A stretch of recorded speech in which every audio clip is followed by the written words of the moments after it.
Capítulo 6. A promessa de Safira. Na manhã seguinte ao encontro com o Conselho de Anciãos, Eragon estava limpando e lubrificando a cela de Safira, com cuidado para não ficar muito extenuado, quando Orik veio visitá-lo. O anão ficou esperando até Eragon terminar com uma correia e perguntou: "Você está melhor hoje?"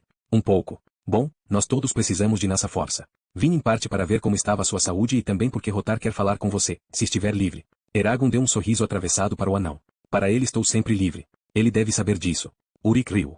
"Ah, mas é educado pedir com delicadeza." Assim que Eragon largou a cela, Safira se desenroscou de seu canto acolchoado e cumprimentou Orik com um grunhido amigável. "Bom dia para você também", disse ele, curvando-se. Orik os conduziu por um dos 4 corredores principais de Trongein em direção à câmara central e das 2 escadarias que pareciam um reflexo da outra e desciam até a sala do trono do Rei dos Anões. Antes que chegassem à câmara, no entanto, ele desceu um pequeno lance de escada. Eragon levou um instante para perceber que Orik havia pegado uma passagem lateral, a fim de não ver os destroços de Izidar Mitrim.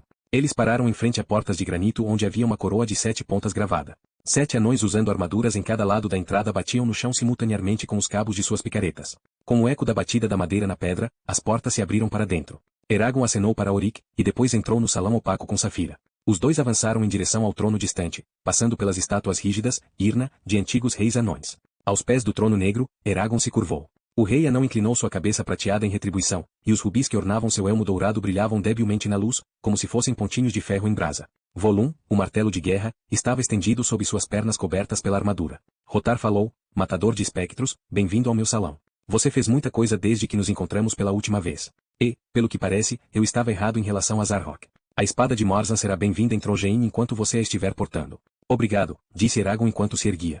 "Além disso", disse o anão em voz grossa, "gostaríamos que você mantivesse a armadura que usou na batalha de Fartendur. Neste exato momento, nossos melhores ferreiros a estão reparando. A armadura do dragão está sendo tratada da mesma forma. Quando estiver restaurada, Safira poderá usá-la o tempo que quiser ou até quando não lhe couber mais. Isso é o mínimo que podemos fazer para expressar a nossa gratidão.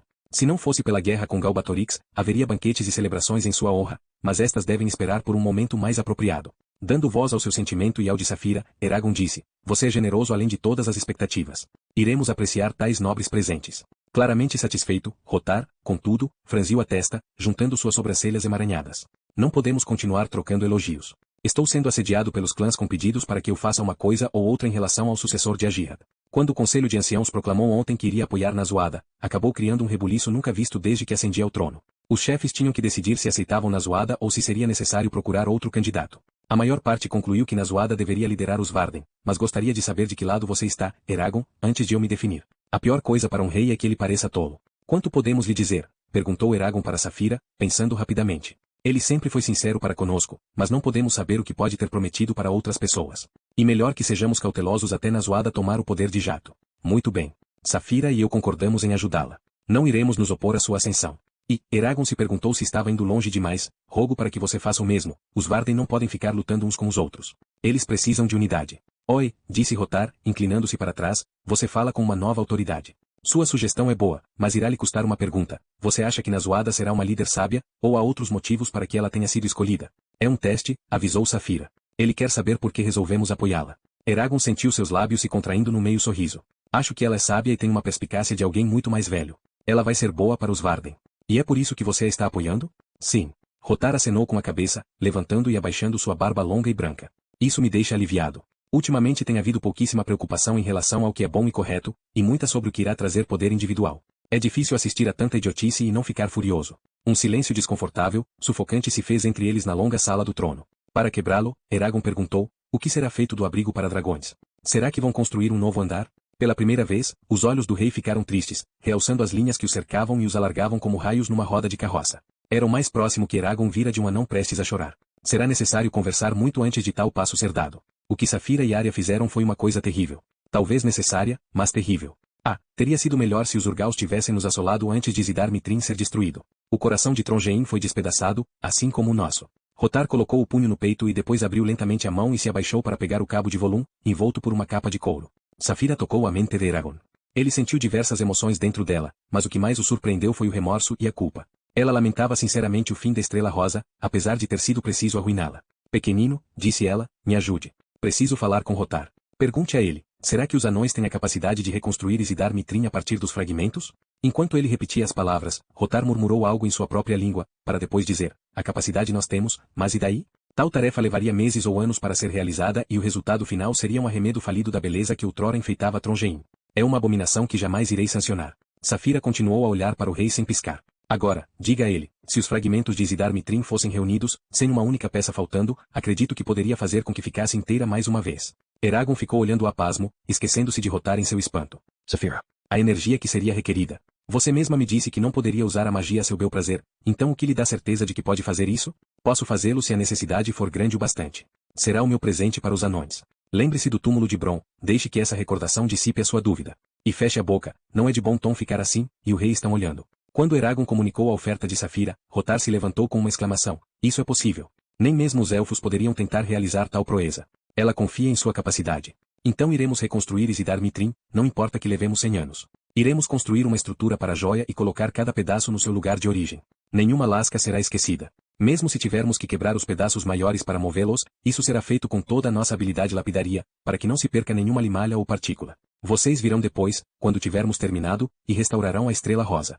Viremos sim, concordou Eragon, inclinando-se. Rotar sorriu, e foi como uma rachadura numa parede de granito. Que grande alegria você me deu, Safira. Sinto mais uma vez que tenho uma razão para governar e viver. Se você fizer isso, anões de toda parte irão honrar seu nome por incontáveis gerações. Vão agora com a minha bênção enquanto eu espalho as novidades entre os clãs. E não se sintam presos para esperar o meu anúncio, pois tamanha notícia não deve ser negada a nenhum anão, levem-na para todos que encontrar. Que os salões ecoem com o júbilo de nossa raça. Com mais um inclinar de cabeça, Eragon e Safira partiram, deixando o rei dos anões sorrindo no trono. Do lado de fora do salão, Eragon contou a Aurico o que havia transcorrido. O anão se curvou na mesma hora e beijou o chão diante de Safira. Ergueu-se com um sorriso largo e agarrou o braço de Eragon, dizendo, de fato, uma maravilha. Você nos deu exatamente a esperança de que necessitávamos para resistirmos aos acontecimentos recentes.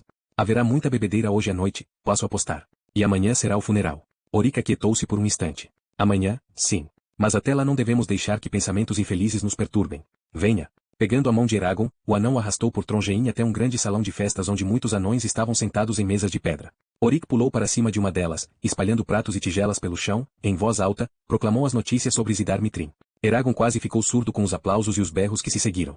Cada um dos anões insistiu em ir até Safira para beijar o chão da mesma forma que Aurico havia feito. Quando o ritual se encerrou, todos abandonaram os seus pratos e encheram suas canecas de pedra com cerveja e hidromel. Eragon se juntou à festança com uma entrega que o surpreendeu. Aquilo ajudou a diminuir a melancolia acumulada em seu coração. No entanto, tentou resistir à devassidão completa, pois estava consciente dos deveres que o aguardavam no dia seguinte, e queria estar com a cabeça alerta. Até mesmo Safira tomou um gole de hidromel, ao descobrir que ela tinha gostado, os anões lhe deram um barril inteiro com a bebida. Baixando delicadamente suas poderosas mandíbulas através da parte aberta do tonel, ela o esvaziou com 3 longos goles, para depois virar a cabeça em direção ao teto e soltar uma língua de fogo gigantesca. Levou alguns minutos para que Eragon convencesse os anões de que era seguro aproximar-se dela novamente, mas assim que conseguiu, eles trouxeram para ela um outro barril, ignorando os protestos do cozinheiro, e o cavaleiro ficou vendo, estupefato, sua montaria esvaziá-lo também. Enquanto Safira ficava cada vez mais inebriada, suas emoções e pensamentos vinham para Eragon com muito mais força. Ficou difícil para ele contar com seus próprios sentidos. A visão dela começou a se sobrepor à dele, obscurecendo os movimentos e mudando as cores. Até mesmo os odores que ele sentia mudaram em alguns momentos, tornando-se mais agudos e pungentes. Os anões começaram a cantar juntos. Acenando enquanto se levantava, Safira cantava com os lábios fechados, pontuando cada frase com um rugido. Eragon abriu a boca para se juntar à cantoria e ficou chocado quando, em vez de palavras, percebeu que o rosnar estridente da voz de um dragão saía pela sua boca. Isso, pensou ele, balançando a cabeça, está indo longe demais. Ou será que estou apenas bêbado? Ele resolveu que aquilo não importava e continuou a cantar arrebatadamente, com voz de dragão ou não.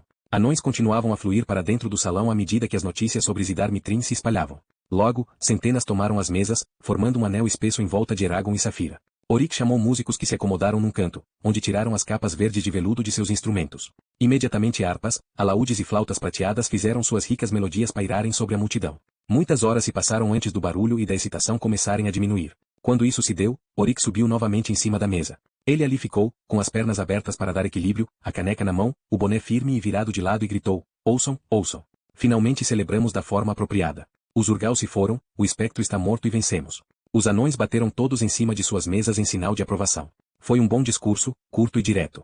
Mas Aurico ainda não havia terminado. Para Eragon e Safira.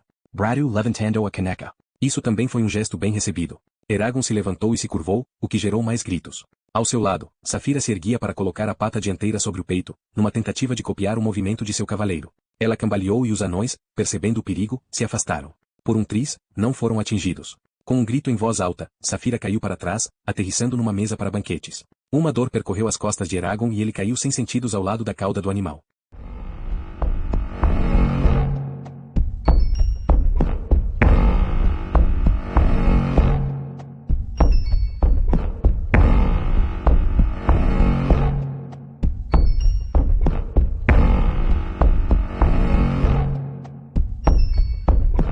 Capítulo 7.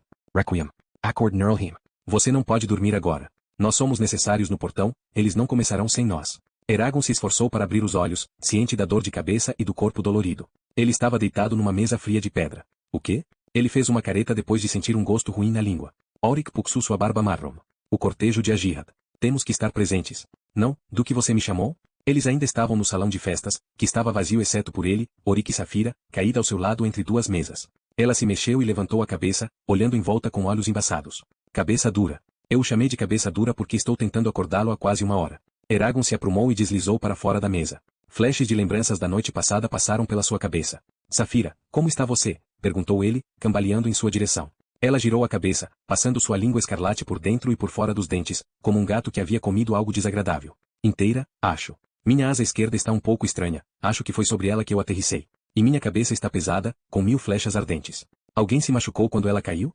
Pergunta Eragon preocupado. Uma gargalhada sincera explodiu do peito volumoso do anão. Só aqueles que caíram de suas cadeiras de tanto rir. Um dragão bêbado e caindo por causa disso. Estou certo de que canções falarão sobre isso por décadas.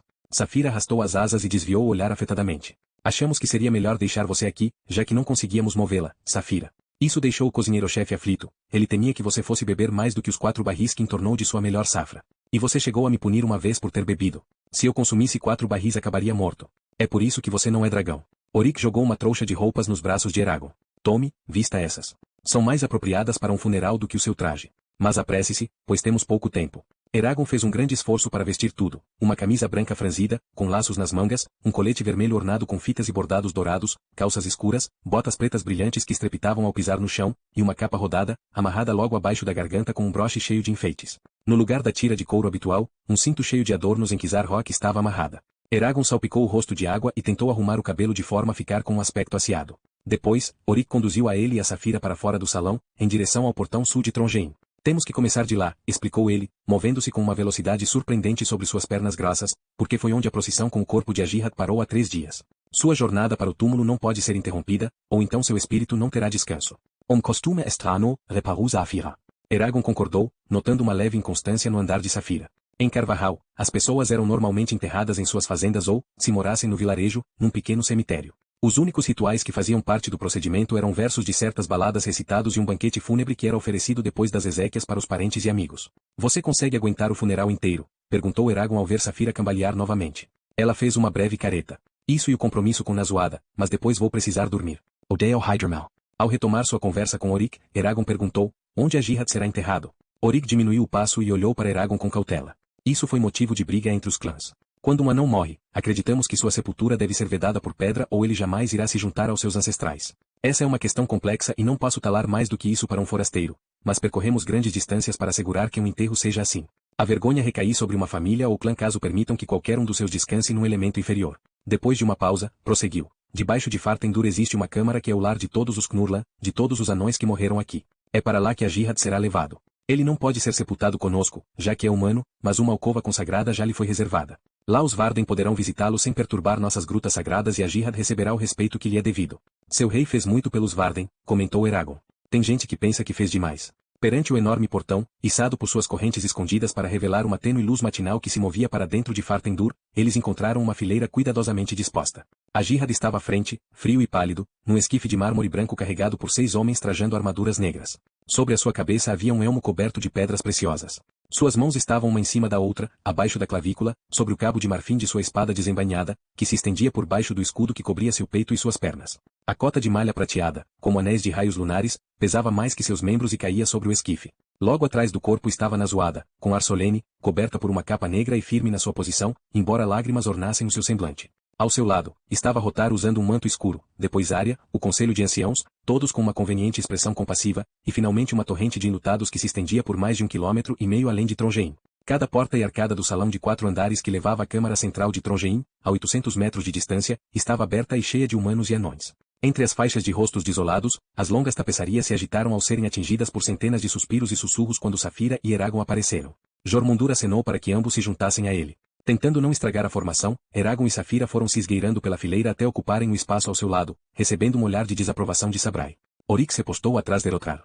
Juntos eles esperaram, embora Eragon não soubesse porquê. Todas as luzes das lanternas foram reduzidas até a metade para que o frio crepúsculo se espalhasse pelo ar, emprestando uma sensação etérea ao evento. Ninguém parecia se mover ou respirar. Por um breve momento, Eragon imaginou que todos fossem estátuas congeladas para toda a eternidade. Um único rolo de fumaça de incenso brotava do esquife e era levado pelo vento em direção ao teto enevoado enquanto espalhava o aroma de cedro e zimbro. Era o único movimento no salão, uma linha com formato de chicote que ondulava sinuosamente de um lado para o outro. Bem nas profundezas de Trojeim, um tambor rufou. A nota grave e sonora ressoou pelos ossos dos presentes, fazendo a cidade-montanha vibrar e ecoar como se fosse um grande sino de pedra. Eles deram um passo à frente.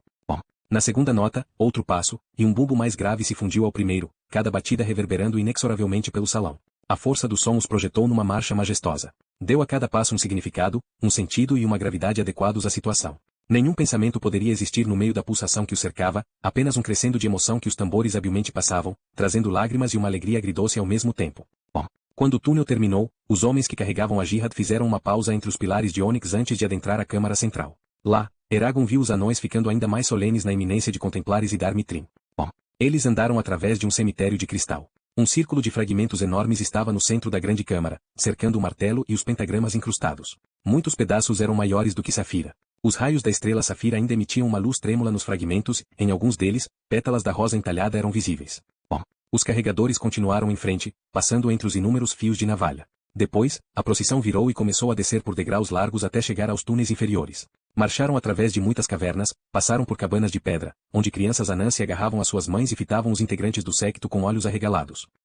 E com aquele crescente final, eles pararam sob estalactites que, tal como costelas, se ramificava por sobre uma grande catacumba com alcovas alinhadas. Em cada alcova havia uma sepultura com um nome e o símbolo do clã gravados.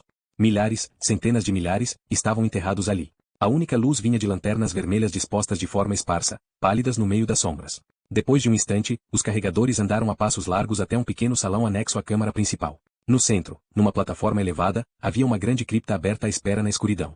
Em seu topo, estava gravado em letras rúnicas, que todos, Knurla, humanos e elfos, lembrem-se deste homem. Pois ele era nobre, forte e sábio. Gunther Runa. Assim que os ilutados se reuniram em volta, a Jihad foi baixado para dentro da cripta. Aqueles que o conheceram pessoalmente puderam se aproximar. Eragon e Safira eram os quintos da fila, atrás de Arya. Enquanto subiam os degraus de mármore para ver o corpo, uma tristeza esmagadora se apoderou de Eragon, e sua angústia era ainda maior pelo fato de ele também estar considerando este funeral como se fosse o de Murtagh. Ao parar ao lado da tuba, Eragon olhou para baixo em direção a Jihad. Ele parecia muito mais calmo e tranquilo do que aparentava em vida, como se a morte houvesse reconhecido a sua grandeza e o honrado ao remover todos os traços das suas preocupações mundanas. Eragon só teve contato com a Jihad por um breve período, mas neste tempo ele viera a respeitá-lo tanto como pessoa quanto pelo que representava, liberdade contra a tirania. Além disso, a Jihad foi a primeira pessoa a conceder um porto seguro a Eragon e Safira desde que ambos deixaram o Vale Palancar. Comovido, Eragon tentou pensar no melhor elogio que podia fazer. Por fim, sussurrou algo que atravessou o nó em sua garganta. Você será lembrado, a Jihad. Eu juro. Descanse em paz sabendo que Nazoada continuará o seu trabalho e que o Império será derrotado por causa daquilo que você realizou. Sentindo o toque de Safira em seu braço, Eragon saiu da plataforma em sua companhia, cedendo a vez a Jormundur. Quando, finalmente, todos prestaram suas condolências, Nazoada se curvou perante a Jihad e tocou a mão do seu pai, segurando-a com uma urgência delicada. Emitindo um gemido doloroso, ela começou a cantar numa linguagem estranha e chorosa, enchendo a caverna com suas lamentações. Em seguida, vieram 12 anões e deslizaram uma placa de mármore por sobre a Jihad. E ele se foi.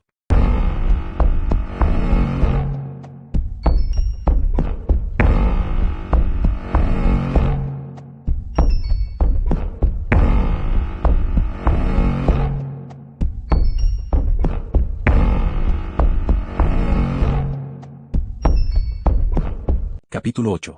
Mildred. Eragon bocejou enquanto as pessoas se ajeitavam dentro do anfiteatro subterrâneo. A arena espaçosa ecoava o balbuciar de vozes em discussão acerca do funeral encerrado há pouco. Eragon sentou-se na fileira mais baixa, no mesmo nível do pódio. Com ele estavam Oryk, Arya, Rotar, Nazoada e o Conselho de Anciãos. Safira situou-se na escada que passava no meio da arquibancada. Inclinando-se para a frente, Oryk disse, desde Korga, cada um dos nossos reis foi escolhido aqui. Seria adequado que os Varden fizessem o mesmo. Ainda há de ser visto, pensou Eragon, se esta transferência de poder continuará pacífica. Ele esfregou um olho, enxugando lágrimas recentes, o funeral havia lhe deixado abalado. Cobrindo os resquícios de sua dor, a ansiedade agora retorcia suas entranhas. Ele estava preocupado com o seu papel nos eventos que estavam por vir. Mesmo se tudo corresse bem, ele e Saphira estavam prestes a fazer inimigos em potencial. Sua mão caiu sobre Zarhok e apertou o copo da espada. Alguns minutos depois o anfiteatro ficou cheio. Em seguida, Jormundur subiu ao pódio. Povo dos Varden, estivemos aqui pela última vez 15 anos atrás, na ocasião da morte de Deinor. Seu sucessor, Ajihad, fez mais oposição ao Império e a Galbatorix do que qualquer antecessor. Venceu incontáveis batalhas contra forças muito superiores. Ele quase matou Durza, chegando a arranhar a espada do espectro. E mais do que tudo isso, ele acolheu o cavaleiro Eragon e Saphira em Trongeim. No entanto, um novo líder deve ser escolhido, aquele que trará ainda mais glórias. Alguém mais no alto gritou, o matador de espectros. Eragon tentou não reagir, ficou satisfeito ao ver que Jormundur nem sequer piscou. Ele prosseguiu. Talvez nos anos que estão por vir, mas agora ele tem outros deveres e responsabilidades. Não, o Conselho de Anciãos pensou longamente sobre isso. Precisamos de alguém que entenda as nossas necessidades e desejos, alguém que tenha vivido e sofrido ao nosso lado. Alguém que se recuse a fugir, mesmo quando a batalha for iminente. Naquele momento, Eragon sentiu que a compreensão se precipitou inteiramente sobre os ouvintes. O nome veio como um sussurro de milhares de gargantas e foi proferido pelo próprio Jormundur, na zoada. Com uma mesura, Jormundur deu um passo para o lado. A próxima a falar foi Arya. Ela examinou a plateia que esperava e depois disse, os elfos reverenciam Ajihad hoje à noite. E, em nome da rainha Slanzadi, reconheço a ascensão de Nazuada e lhe ofereço o mesmo apoio e amizade que estendemos ao seu pai. Que as estrelas a guiem. Rotar subiu no pódio e afirmou asperamente, eu também apoio Nazuada, assim como os clãs. Ele chegou para o lado. Depois foi a vez de Eragon. Perante a multidão, com todos os olhares voltados para si e Saphira, ele disse, nós também apoiamos Nazuada. Saphira rosnou demonstrando estar de acordo. Compromissos firmados, os membros do Conselho de Anciãos ficaram lado a lado, de uma ponta a outra do pódio, com Jormundur mais à frente. Portando-se altivamente, Nazuada se aproximou e se ajoelhou diante dele, seu vestido expandiu-se em largas ondas negras. Erguendo sua voz, Jormundur afirmou, pelo direito de herança e sucessão, escolhemos Nazuada. Pelo mérito dos feitos de seu pai e as bênçãos de seus pares, escolhemos Nazuada. E agora perguntamos a vocês, será que escolhemos bem? A voz de Arya foi esmagadora. Sim. Jormundur acenou com a cabeça. Então, pelo poder concedido a este conselho, transmitimos os privilégios e as responsabilidades de Ajihad para sua única descendente, Nazuada. Ele colocou suavemente um círculo de prata na testa de Nazuada. Pegou a mão da moça e a fez levantar-se. Depois pronunciou, apresento a nossa nova líder. Durante 10 minutos, os Varden e os anões deram vivas, ressoando sua aprovação até o salão reverberar com o clamor. Assim que os apupos começaram a diminuir de intensidade, Sabrai foi até Eragon, sussurrando, agora é hora de você cumprir a sua promessa. Naquele momento, todo o barulho pareceu ter cessado para Eragon. Seu nervosismo desapareceu também, engolido no curso daquele instante. Depois de respirarem fundo para que ficassem insensíveis a tudo, ele e Saphira começaram a se aproximar de Jormundur e Nazuada, cada passo uma eternidade. Enquanto andavam, ele olhou para Sabrai, Elessari, Umert e Falberde, notando seus meios sorrisos, sua presunção, é da parte de Sabrai, o mais completo desdém. Atrás dos membros do conselho estava Arya. Ela acenou com a cabeça em sinal de apoio. Estamos prestes a mudar a história, disse Saphira. Estamos nos jogando de um penhasco sem saber qual é a profundidade da água lá embaixo. Ah, mas que voo glorioso! Com uma breve olhada para o rosto sereno de Nazuada, Eragon se curvou e ajoelhou. Tirando Zarhok de sua bainha, colocou a espada nas palmas das mãos e depois a ergueu, como se a estivesse oferecendo para Jormundur. Por um instante, a espada pairou entre Jormundur e Nazuada, oscilando entre dois destinos diferentes. Eragon sentiu sua respiração ficar presa, uma simples escolha para estabilizar uma vida. E mais do que uma vida, um dragão, um rei, um império. Depois sua respiração acelerou, enchendo seus pulmões com regularidade novamente, e ele se virou para encarar Nazuada. Com o meu mais profundo respeito, e consideração pelas dificuldades que a esperam, eu, Eragon, primeiro cavaleiro dos Varden, matador de espectros e Argetlon, lhe ofereço a minha espada e a minha lealdade, Nazuada. Os Varden e os anões ficaram olhando, emudecidos. Naquele mesmo instante, o Conselho dos Anciãos passou da satisfação maligna e triunfante à impotência enfurecida. Seus olhares fixos arderam com a força e o veneno daqueles que foram traídos. Até mesmo Elessari deixou a afronta e romper de sua conduta amável. Apenas Jormundur, depois de um breve choque por causa da surpresa, pareceu aceitar o anúncio com serenidade. Nazuada sorriu e segurou Zarhok, colocando a ponta da espada sobre a testa de Eragon, assim como antes. Fico honrada por você ter escolhido me servir, cavaleiro Eragon. Eu aceito, assim como você aceita todas as responsabilidades que acompanham o posto. Erga-se como meu súdito e pegue a sua espada. Eragon fez e depois deu um passo atrás junto com Saphira. Com gritos de aprovação, a multidão se levantou, e os anões batiam ritmicamente com suas botas enquanto os guerreiros humanos golpeavam os escudos com as espadas. Ao se virar para o pódio, Nazuada olhou para todas as pessoas que estavam no anfiteatro. Ela sorriu para eles, seu rosto refletia puro júbilo. Povo dos Varden.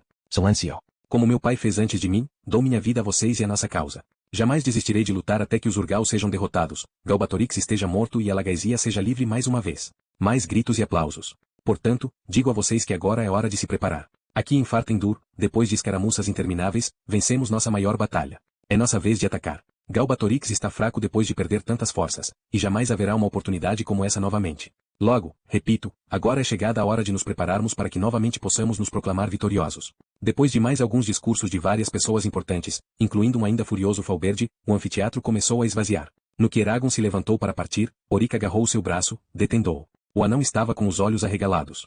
Eragon, você havia planejado tudo isso com antecedência? Por um breve instante, Eragon pensou se seria inteligente de sua parte lhe contar, mas acabou acenando positivamente. Sim. Oric soltou a respiração, balançando a cabeça. Foi um gesto de muita coragem da sua parte, se foi.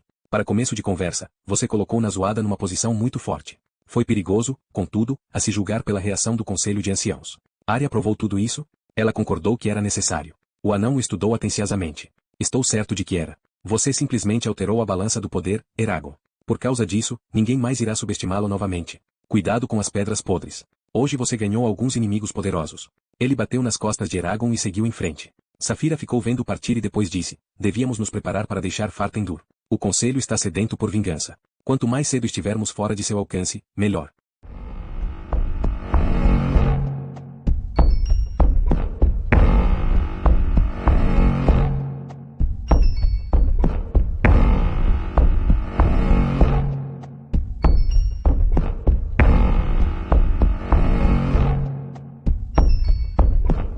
Capítulo 9. Uma feiticeira, uma cobra e um pergaminho. Naquela noite, ao retornar a seus aposentos após banhar-se, Eragon ficou surpreso ao ver uma mulher alta esperando no saguão. Ela tinha o cabelo escuro, olhos azuis magníficos e uma boca maliciosa. Em volta do seu pulso havia um bracelete dourado com a forma de uma cobra sibilante. Eragon esperava que ela não estivesse lá para pedir conselhos, como tantos Varden faziam. Argetlum. Ela lhe fez reverência graciosamente. Em troca, ele inclinou a cabeça. Posso ajudá-la? Espero que sim. Sutriana, feiticeira de Vrongregata. Sério? Uma feiticeira? Perguntou ele, intrigado. Bruxa que faz feitiços durante batalhas, espiã e qualquer coisa que os Varden julgarem necessário. Não há praticantes de magia suficientes, por isso cada um de nós acaba recebendo uma dúzia de tarefas. Ela sorriu, mostrando dentes brancos e bem nivelados. Foi por isso que vim aqui hoje. Ficaríamos honrados se você pudesse liderar o nosso grupo. Você é o único que pode substituir os gêmeos. Quase sem perceber, ele sorriu de volta. Ela era tão amável e charmosa que ele detestaria dizer não. Temo que não possa aceitar tal encargo, Saphira e eu estamos prestes a deixar Trongein. Além do mais, eu precisaria consultar Nazuada antes, de qualquer maneira. E eu não quero mais me envolver com essa história de política, especialmente onde os gêmeos costumavam ser líderes. Triana mordeu o lábio. Lamento ouvir isso. Ela se aproximou. Talvez possamos passar algum tempo juntos antes de você partir. Poderia lhe mostrar como convocar e controlar espíritos. Seria educativo para nós dois. Eragon sentiu um rubor esquentar o seu rosto. Agradeço pela oferta, mas no momento estou muito ocupado. Uma centelha de raiva fez os olhos de Triana cintilarem e depois sumiu tão rapidamente que Eragon se perguntou se havia visto no fim das contas. Ela suspirou delicadamente. Entendu. Ela parecia tão decepcionada, e tão desconsolada, que Eragon se sentiu culpado por repeli-la. Não vai doer conversar com ela durante alguns minutos, disse a si mesmo. Estou curioso, como você aprendeu a fazer magia? Triana ficou radiante.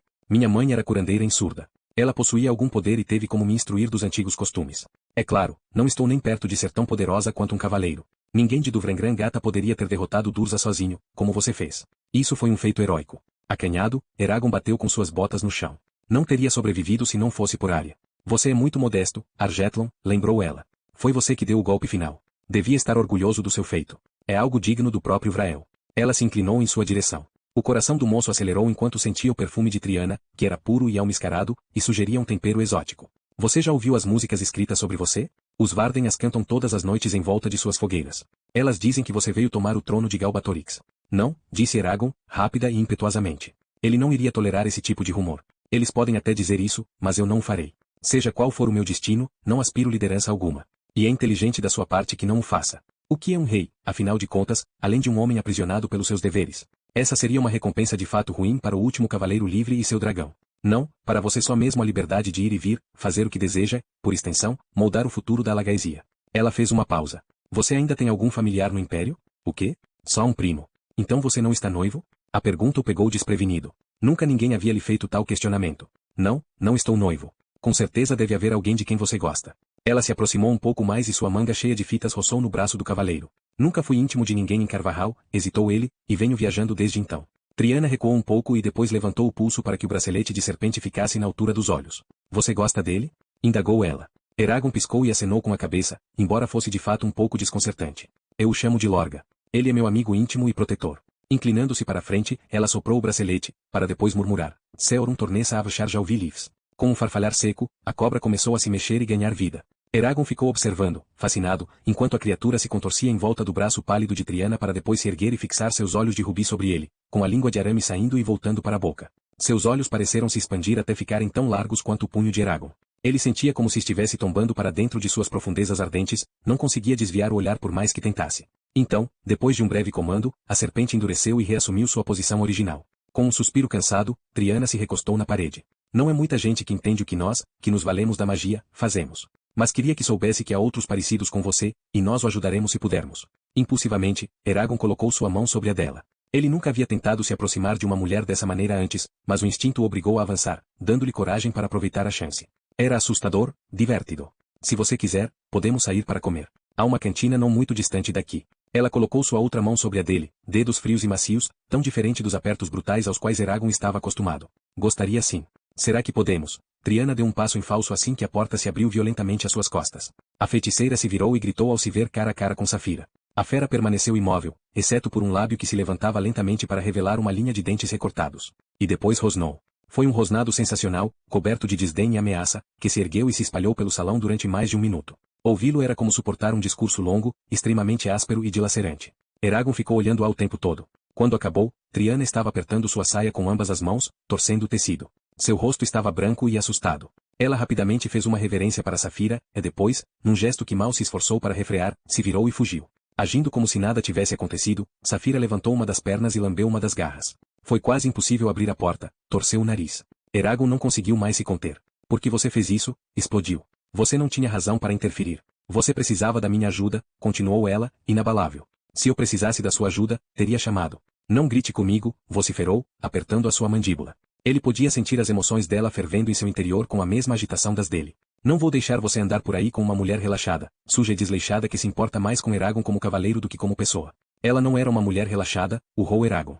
Ele socou a parede, frustrado. Sou um homem agora, Safira, não um ermitão. Você não pode esperar que eu vá ignorar as mulheres só porque sou o que sou. E essa decisão com certeza não é sua. No mínimo, eu poderia ter uma boa conversa com ela, e falar sobre outras coisas além das tragédias com as quais temos lidado ultimamente. Você está na minha cabeça há tempo suficiente para saber como eu me sinto. Porque não podia me deixar sozinho. Onde estava o perigo? Você não entende. Ela se recusava a encará-lo. Não entendo. Você vai evitar para sempre que eu tenha mulher e filhos?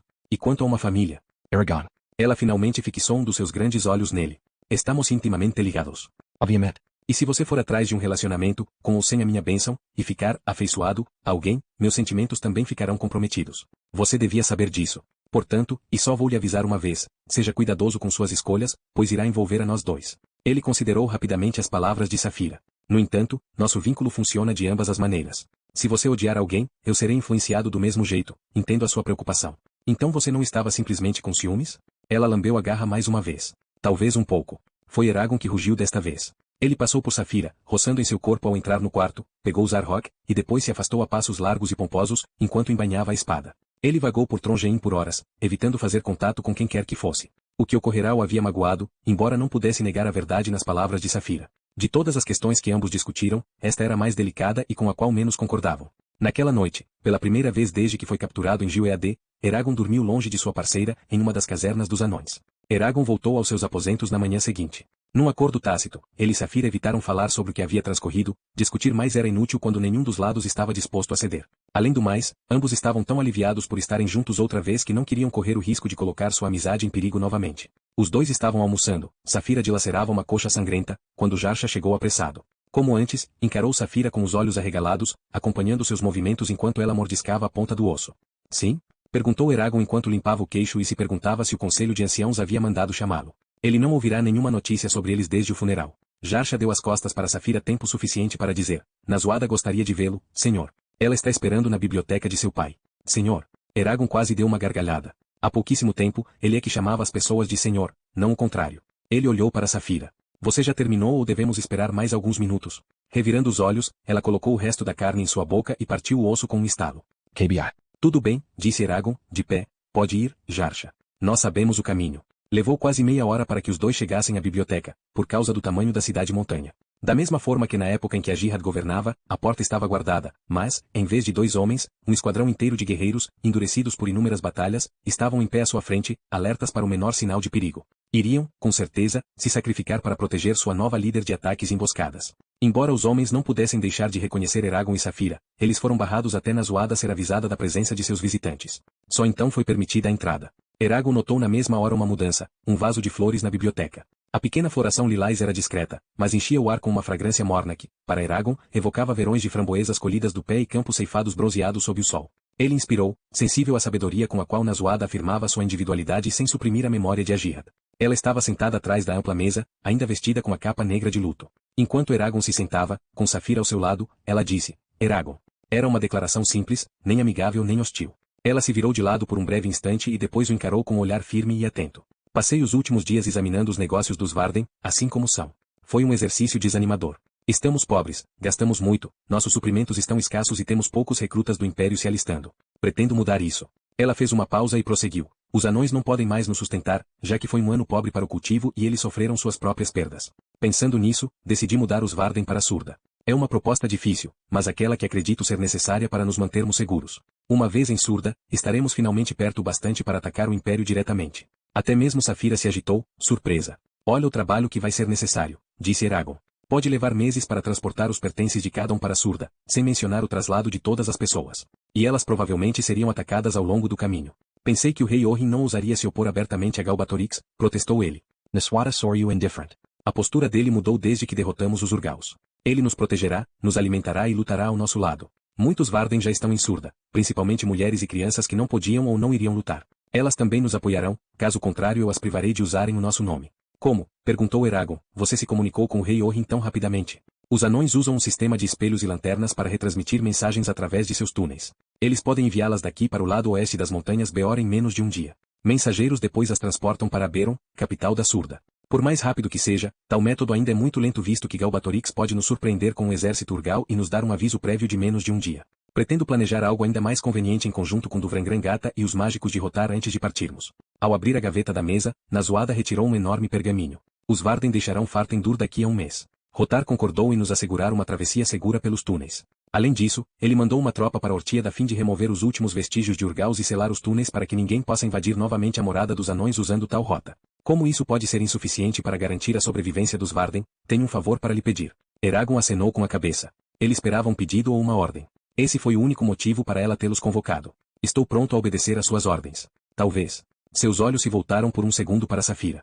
De qualquer maneira, isso não é uma ordem, e quero que vocês pensem cuidadosamente antes de responder. Para ajudar a reunir apoio para os Varden, gostaria de espalhar por todo o Império que um novo cavaleiro, chamado Eragon Matador de Espectros, e seu dragão, Saphira, se juntaram à nossa causa. No entanto, gostaria de ter a sua permissão antes de fazê-lo. É perigoso demais, opôs-se Saphira. As notícias de nossa presença aqui irão chegar ao Império de qualquer maneira, assinalou Eragon. Os Varden irão querer se gabar de sua vitória e da morte do espectro. Como isso irá acontecer com ou sem a nossa aprovação? Devemos concordar em ajudar. Ela bufou suavemente. Estou preocupada com Galbatorix. Até agora não tornamos público o lado que estamos apoiando. Nossas atitudes já foram claras o bastante. Sim, mas mesmo quando Durza lutou contra você em Trojeim, ele não estava tentando matá-lo. Se nossa oposição ao Império se tornar franca, Galbatorix não será tão tolerante mais uma vez. Quem sabe que forças ou planos ele pode ter deixado em suspenso enquanto tentava se apoderar de nós. Enquanto nos mantivermos ambíguos, ele não saberá o que fazer. O momento de sermos ambíguos já passou, asseverou Eragon. Lutamos contra os Urgaus, matamos o espectro e eu jurei lealdade à líder dos Varden. Não existe ambiguidade. Não, com a sua permissão, eu concordarei com sua proposta. Ela ficou em silêncio por um bom tempo até que abaixou a cabeça por um instante. Como você desejar. Ele colocou a mão sobre seu flanco antes de voltar sua atenção para Nazuada e dizer, faça o que for mais adequado. Se essa for a melhor maneira de ajudar os Varden, que seja assim. Obrigada. Sei que isso é pedir demais. Agora, de acordo com o que discutimos antes do funeral, espero que vocês viajem para Elesmera e completem o seu treinamento. Com Arya? É claro. Os elfos recusaram fazer contato tanto com humanos quanto com anões desde que ela foi capturada. Arya é o único ser que pode convencê-los a sair da reclusão. Será que ela não poderia usar magia para lhes falar de seu resgate? Infelizmente não. Quando os elfos se refugiaram em Duveldenvarden depois da queda dos cavaleiros, eles posicionaram vigias em volta da floresta para evitar que qualquer pensamento, coisa ou ser adentrassem usando meios arcanos, embora não haja nada contra eles saírem dessa forma, se bem entendi a explicação de Arya. Desse modo, Arya deve visitar fisicamente Duveldenvarden antes que a rainha Slanzadi saiba que ela está viva, que você e Saphira existem e tome conhecimento dos inúmeros eventos que sobrevieram aos Varden nesses últimos meses. Nazuada lhe passou o pergaminho. Estava com um selo de cera. Isso aqui é uma missiva para a rainha Slanzadi, falando sobre a situação dos Varden e dos meus próprios planos. Guarde-a com sua vida, em mãos erradas ela causará um grande perigo. Espero que depois de tudo que aconteceu, Slanzadi sinta-se solidária a nós a fim de restabelecer os laços diplomáticos. Sua ajuda poderia significar a diferença entre vitória e derrota. Arya sabe disso e concordou em fazer pressão para ela se aliar à nossa causa, mas queria que você estivesse a par da situação também, para poder tirar partido de quaisquer oportunidades que possam surgir. Eragon enfiou o pergaminho dentro do seu colete. Quando partiremos? Amanhã de manhã, a não ser que você já tenha algo planejado. Não. Bom. Ela fechou as mãos. Você deve saber, uma outra pessoa viajará com você. Ele a encarou, curioso. O rei Rotar insistiu para que, em nome da justiça, houvesse um representante dos anões presente ao seu treinamento, já que ele também afeta a sua raça. Por isso está mandando Orik. A primeira reação de Eragon foi de irritação. Saphira poderia levar ele e Arya para Duvelden-Varden, eliminando com isso semanas de viagens desnecessárias. 3 passageiros, no entanto, era muito para se acomodar no dorso de Saphira. A presença de Orik os confinaria ao chão. Depois de refletir um pouco mais, Eragon reconheceu a sabedoria do pedido de Rotar. Era importante para Eragon e Saphira manter uma imagem de igualdade no trato com as diferentes raças. Ele sorriu. Bem, isso irá nos retardar, mas suponho que tenhamos que atender Rotar. Para falar a verdade, fico feliz que Orik esteja vindo. Cruzar a Lagaesia só com Arya seria uma perspectiva um tanto atemorizante. Ela, na zoada, sorriu também. Ela é diferente. Ele começou a ficar sério novamente. Você realmente tem a intenção de atacar o Império? Você mesma disse que os Varden são fracos. Não me parece ser a conduta mais inteligente. Se esperarmos, disse ela com firmeza, Galbatorix só ficará mais forte. Esta é a primeira vez, desde que Morzan foi assassinado, que temos a mínima oportunidade de pegá-lo desprevenido. Ele não tinha razões para suspeitar que pudéssemos derrotar os Urgaus, o que fizemos graças a você, de modo que não terá preparado o Império para a invasão. Invaseo? Exclamou Saphira. E como ela planeja matar Galbatorix quando ele perder as estribeiras e resolver destruir seus exércitos com magia? Nazuada balançou a cabeça quando Eragon expôs a seu modo a contestação de Saphira. Pelo que sabemos, ele não irá lutar até que a própria Urubain esteja ameaçada. Não importa para Galbatorix se destruirmos metade do Império, desde que o enfrentemos frente a frente, não ao contrário. Por que ele ligaria para isso? Se conseguirmos alcançá-lo, nossas tropas estarão exauridas e esvaziadas, fazendo com que seja mais fácil para ele destruir-nos. Você ainda não respondeu a Saphira, protestou Eragon. É porque ainda não posso. Essa será uma longa campanha. Lá pelo seu fim, vocês poderão ter forças suficientes para derrotar Galbatorix, ou os elfos terão se juntado a nós, e seus lançadores de encanto são os mais poderosos em toda a Lagaesia. Não importa o que vier a acontecer, não podemos mais esperar. Agora é hora de arriscar e ousar fazer o que ninguém acha que podemos realizar. Os Varden já viveram nas sombras durante muito tempo. Temos que desafiar Galbatorix ou ceder e morrer. A dimensão do que Nazuada estava sugerindo perturbou Eragon. Havia muitos riscos e perigos desconhecidos envolvidos, era quase absurdo considerar tal aventura. No entanto, não era seu papel tomar a decisão e por isso ele aceitou o que foi proposto. Nem iria discutir posteriormente. Neste momento, temos que confiar em seu discernimento. E quanto a você, Nazuada? Você estará segura enquanto estivermos longe? Tenho de pensar no meu juramento. Passou a ser de minha responsabilidade que você não tenha um funeral tão cedo. Seus maxilares se apertaram enquanto ela gesticulou em direção à porta e dos guerreiros que estavam do outro lado. Vocês não precisam ter medo, estou bem protegida. Ela olhou para baixo. Eu vou admitir, um dos motivos para ir para Surda é que Orhin me conhece há muito tempo e irá oferecer a sua proteção. Não posso permanecer aqui com você e Arya ausentes e o Conselho de Anciãos ainda com poder. Eles não me aceitarão como sua líder até que eu prove que, indubitavelmente, os Varden estão sob meu controle, não sob o deles. Depois disso, ela pareceu estar se valendo de alguma força interior ao endireitar os ombros e levantar o queixo, de modo que parecesse distante e indiferente. Vá agora, Eragon. Prepare o seu cavalo, junte suprimentos e esteja no portão norte ao amanhecer. Ele se curvou, respeitando seu retorno à formalidade, em seguida partiu com Saphira. Depois do jantar, Eragon e Saphira voaram juntos. Planaram bem acima de Trongein, onde pingentes de gelo granulados estavam dependurados nos flancos de Fartendur, formando uma longa faixa branca à sua volta. Embora ainda faltassem horas para o anoitecer, já estava quase escuro no interior da montanha. Eragon jogou a cabeça para trás, saboreando o ar em seu rosto. Ele sentia falta do vento que iria soprar em meio ao pasto e mover as nuvens até tudo ficar viçoso e em desordem. Vento que iria trazer chuva, tempestades e bater contra as árvores até elas inclinarem. Eu também sinto falta das árvores, pensou ele. Fartendur é um lugar incrível, mas está tão vazio de plantas e animais quanto o túmulo de Ajihad. Saphira concordou. Os anões parecem pensar que pedras preciosas substituem as flores. Ela ficou em silêncio enquanto as luzes continuavam a diminuir. Quando ficou escuro demais para que Eragon pudesse enxergar confortavelmente, ela disse, está tarde. Temos que retornar. Tudo bem. Ela se deixou levar pela corrente de ar em direção ao chão em grandes e preguiçosas espirais, aproximando-se cada vez mais de Trongein que brilhava como um farol no centro de Fartendur.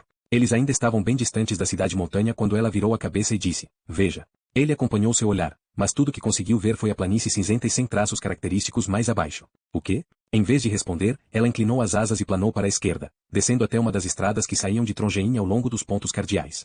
Enquanto aterrissavam, ele notou um trecho branco num pequeno monte nas redondezas. O trecho oscilava estranhamente à boca da noite, como se fosse uma vela flutuante, e depois se reduziu a Angela, que estava usando uma túnica branca de lã. A feiticeira carregava uma cesta de vime de quase 1,20 m de altura, cheia de cogumelos silvestres, muitos dos quais Eragon não reconheceu. Enquanto ela se aproximava, o cavaleiro gesticulou e perguntou: "Você esteve colhendo banquinhos de sapo, os tais cogumelos venenosos?" "Olá", riu Angela, colocando sua carga no chão. "Oh, não, banquinhos de sapo é um termo muito geral. E, de qualquer maneira, estes deveriam realmente ser chamados de banquinhos de rã." Ela os espalhou na mão.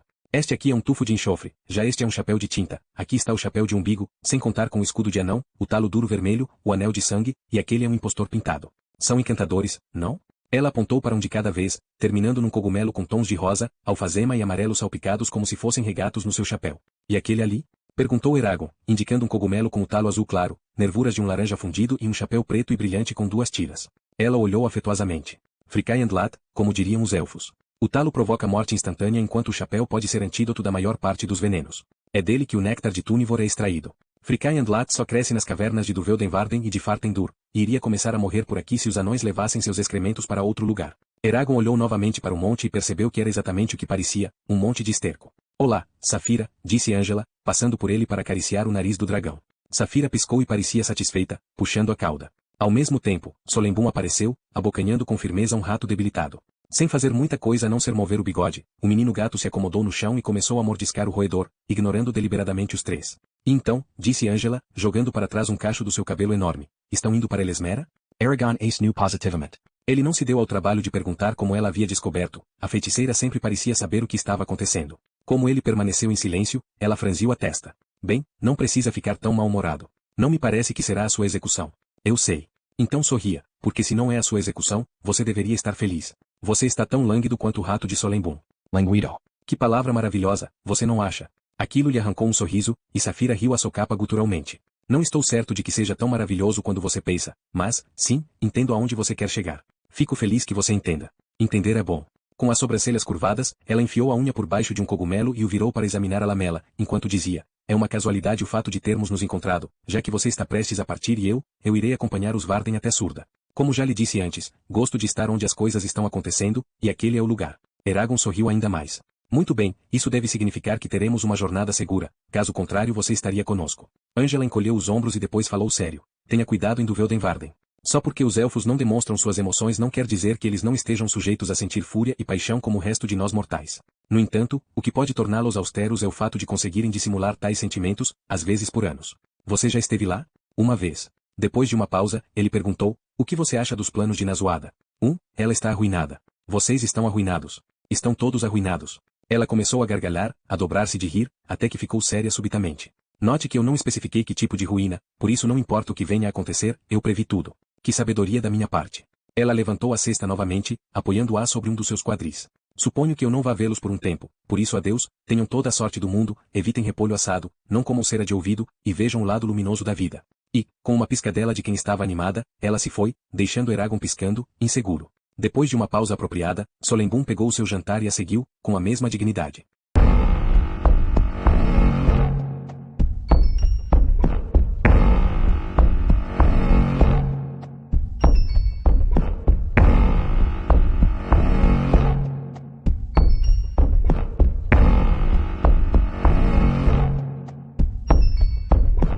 Capítulo 10. O presente de Rotar. O sol estava meia hora de nascer quando Eragon e Safira chegaram ao portão norte de Trondheim. O portão estava levantado apenas o suficiente para que Safira pudesse transpô-lo, por isso eles se apressaram para passar por baixo e em seguida esperaram na área de descanso, onde pilares de jaspe avermelhado se assomavam e feras entalhadas rosnavam entre os pilares sanguíneos. Mais adiante, nos limites de Trondheim, havia 2 grifos dourados de uns 10 metros de altura. Pares idênticos guardavam cada um dos portões da cidade-montanha. Não havia ninguém à vista. Eragon segurou as rédeas de fogo na neve. O garanhão estava escovado, havia colocado selim e ferraduras novas, e seu alforje estava inchado por causa do excesso de carga que levava. Ele batia com a pata no chão impacientemente. Eragon não o cavalgava há mais de uma semana. Pouco depois, Orik chegou a passos lentos, carregando uma enorme saca nas costas e um pacote nas mãos. "Sem cavalo?" perguntou Eragon, um tanto surpreso. "Será que temos que ir andando até Duveldenvarden?"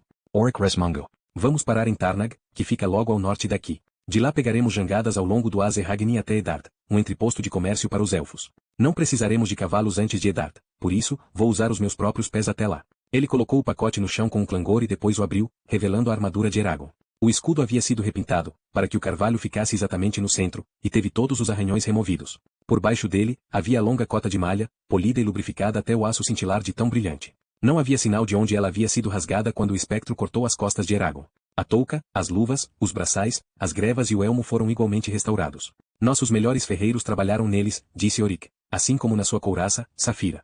No entanto, como não podemos levar a armadura do dragão conosco, ela ficou com os Varden, que irão guardá-la até o nosso retorno. Por favor, agradeça a ele por mim, disse Safira. Eragon agradeceu e depois amarrou as grevas e os braçais, guardando os outros itens nas bolsas. Por último, ele foi pegar o elmo, então descobriu que Orik o estava segurando. O anão rolou a peça de uma das mãos para a outra e disse, não se apresse para colocar isso, Eragon.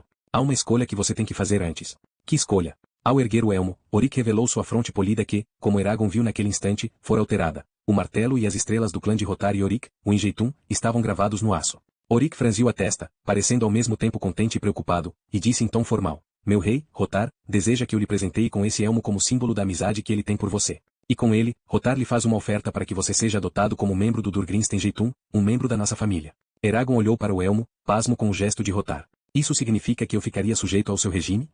Se eu continuar a me provir de lealdades e fidelidades neste ritmo, ficarei incapacitado em breve, incapaz de fazer qualquer coisa sem quebrar um juramento qualquer. Você não precisa colocá-lo na cabeça, assinalou Safira. E correr o risco de insultar Rotar? Mais uma vez, fomos pegos numa armadilha. Pode ter sido planejado como presente, no entanto, é outro sinal de Otto, não uma armadilha. Creio que ele está nos agradecendo pela minha oferta de reparar Isidar Mitrim. Aquilo não havia ocorrido a Eragon, pois ele andara muito ocupado tentando descobrir como o rei dos anões poderia obter alguma vantagem sobre eles. É verdade. Mas acho que também é uma tentativa de corrigir o desequilíbrio de poder criado quando jurei lealdade a Nazoada. Os anões não poderiam ter ficado felizes com tamanha virada nos acontecimentos.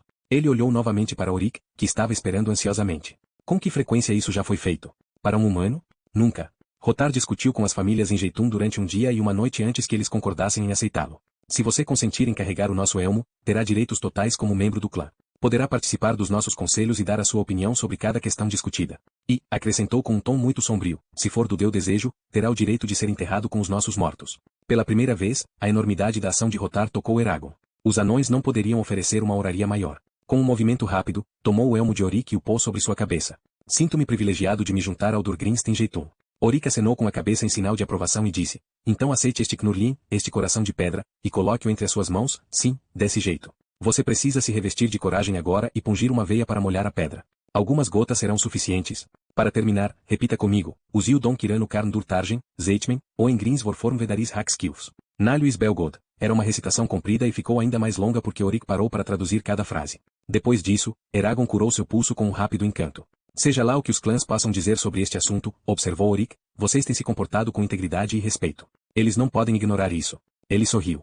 Estamos no mesmo clã agora, Al? Você é meu irmão de criação. Sob circunstâncias mais normais, Rotar teria ele próprio lhe presenteado com o elmo e teríamos uma cerimônia comprida para comemorar a sua admissão no Durgrinsten Jeitum, mas os eventos estão transcorrendo de maneira muito rápida para que nos demoremos. Contudo, não pense que você está sendo menosprezado. Sua adoção será celebrada com os rituais apropriados quando você e Safira voltarem para Fartendur. Haverá banquetes, danças e muitos papéis para assinar a fim de formalizar sua nova posição. Não vejo a hora desse dia chegar, disse Eragon. Ele ainda estava preocupado em examinar as inúmeras consequências possíveis de pertencer ao Durgrinsten Jeitum. Sentado, encostado a um pilar, Orik tirou sua saca de seus ombros e retirou seu machado, o qual rodopiou entre as palmas das mãos. Depois de alguns minutos, ele se recostou e olhou para trás em direção a Trongein. Barzal Nerler. Onde estão? Arya disse que estaria bem aqui. Ah, o único conceito de tempo dos elfos é tarde e mais tarde ainda. Você já teve de lidar muito com eles? Pergunta Eragon agachado. Safira ficou observando tudo com interesse. De repente o anão deu uma gargalhada. Era. Só com Arya, e mesmo assim esporadicamente, pois ela viaja muito. Em 7 décadas, aprendi somente uma coisa sobre ela, não dá para apressar um elfo. Tentar é como martelar uma lima, ela pode quebrar, mas jamais irá dobrar. Com os anões não é a mesma coisa? Ah, mas as pedras acabam mudando, dado tempo suficiente. Orik suspirou e balançou a cabeça. De todas as raças, os elfos são os que menos mudam, o que é uma das razões que me deixa relutante em seguir viagem. Mas iremos encontrar a rainha Slanzadi, ver Elesmera e quem sabe o que mais? Quando foi a última vez em que um anão foi convidado para ir a Duveldenvarden? Orik franziu a testa. O cenário não quer dizer nada. Ainda há tarefas urgentes a serem cumpridas em Trongein e em nossas outras cidades, porém eu devo vagar pela Lagaisia para trocar gracejos, ficar sentado e engordar enquanto vocês são instruídos. Isso pode levar anos. Anos? Ainda assim, se isso for necessário para derrotar os espectros e os Hazak, eu o farei. Safira tocou a sua mente. duvido que Nazuada nos deixe ficar em Elesmera por mais de alguns meses. De acordo com o que ela nos disse, seremos necessários mais cedo do que esperamos. Finalmente, disse Orik, enquanto se levantava. Aproximavam-se Nazuada, sapatos reluzindo sob o vestido, como se fossem ratos saindo da toca, Jormundur e Arya, que trazia uma saca parecida com a de Orik. Usava o mesmo traje negro de couro de quando Eragon a viu pela primeira vez, assim como sua espada. Naquele momento, ocorreu a Eragon que Arya e Nazuada talvez não aprovassem o fato de ele ter se juntado ao Enjeitum. Culpa e tremedeira o assolaram quando ele percebeu que era seu dever consultar Nazuada primeiro. E Arya? Ele se encolheu, lembrando-se de quão furiosa ficou depois de seu primeiro encontro com o Conselho de Anciãos. Tanto que, quando Nazuada parou à sua frente, ele evitou seu olhar, envergonhado. Mas ela apenas disse, você aceitou. Sua voz foi suave, contida. Ele acenou com a cabeça, ainda olhando para baixo. Fiquei me perguntando se você aceitaria. Agora, mais uma vez, todas as 3 raças o dominam de alguma forma. Os anões podem reivindicar a sua submissão como membro do Durgrinsten Jeitum, os elfos irão treiná-lo e moldá-lo, e a influência deles pode vir a ser a mais forte, pois você e Saphira estão ligados pela magia deles. E você jurou lealdade a mim, uma humana. Talvez seja melhor que compartilhemos a sua lealdade. Ela respondeu à surpresa dele com um sorriso estranho, depois colocou um pequeno saco de moedas na palma da mão do cavaleiro e se afastou. Jormundur estendeu a mão, a qual Eragon apertou, sentindo-se um pouco confuso. Faça uma boa viagem, Eragon. Cuide-se bem. Venha, disse Arya, passando por eles e seguindo rumo à escuridão de Fartendur. E hora de partir. Aedail se firmou, e temos um longo caminho pela frente. Isso, concordou Orik. Ele tirou uma lanterna vermelha de um bolso lateral de sua saca. Nazuada olhou para todos mais uma vez. Muito bem. Eragon e Saphira, vocês têm a bênção dos Varden, assim como a minha. Que sua jornada seja segura. Lembrem-se, vocês carregam o peso de nossas esperanças e perspectivas, por isso portem-se de maneira honrada. Faremos o melhor que pudermos, prometeu Eragon. Segurando com firmeza as rédeas de fogo na neve, ele saiu atrás de Arya, que já estava vários metros à frente, seguido de Orik e de Saphira, que vinha por último. Assim que esta passou por Nazuada, Eragon a viu parar e lamber a líder dos Varden de leve no rosto. Depois Saphira andou a passos cada vez mais largos até alcançá-lo. Enquanto continuavam seguindo para o norte ao longo da estrada, o portão que ficou para trás foi diminuindo gradativamente de tamanho até ficar reduzido a um ponto de luz, com 2 silhuetas solitárias no trecho de onde Nazuada e Jormundur permaneciam observando. Quando finalmente alcançaram a base de Fartendur, encontraram um par de portas gigantes, com 10 metros de altura, abertas, esperando. 3 guardas anões se curvaram e se afastaram da abertura. Através das portas entrava-se em um túnel com proporções equivalentes, ladeado por colunas e lanternas ao longo dos 15 primeiros metros. Depois disso, tornava-se tão vazio e silencioso quanto um mausoléu. Parecia exatamente igual à entrada oeste de Fartendur, mas Eragon sabia que este túnel era diferente. Em vez de atravessar a base de 1,5 km para emergir do outro lado, ele seguia por baixo de montanha atrás de montanha, indo assim até a cidade Anand de Tarnag. Esta é a nossa trilha, disse Orik, levantando a lanterna. Ele e Arya cruzaram a soleira, mas Eragon se deteve, subitamente indeciso. Ao mesmo tempo em que não tinha medo de escuro, ele não acolhia bem o fato de ser cercado pela noite eterna até a chegada em Tarnag. E uma vez que ele tivesse entrado naquele túnel estéril, novamente ele iria se lançar no desconhecido, abandonando as poucas coisas com as quais ele se acostumara entre os Varden, em troca de um destino incerto. O que é? Perguntou Saphira. Nada. Ele respirou fundo e depois seguiu a passos largos, permitindo que a montanha o engolisse para dentro de suas entranhas.